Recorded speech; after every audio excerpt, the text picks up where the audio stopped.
Here's how to cancel your Roblox Plus subscription before the next billing cycle. Before canceling, understand what you will lose.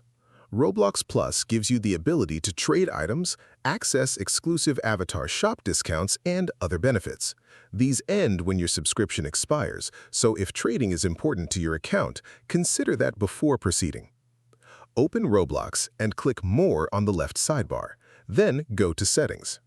Click Subscriptions to see your active plans. Find Roblox Plus and click on it. You will see the renewal date and cost. Click Cancel Renewal on the right side.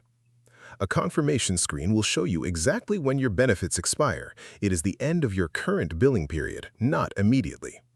Click Yes, Cancel to confirm. You will not be refunded for unused time, but you keep all benefits until the expiry date shown.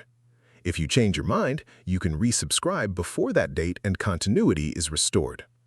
If this helped you out, hit that subscribe button for more straight-to-the-point tutorials on step-by-click.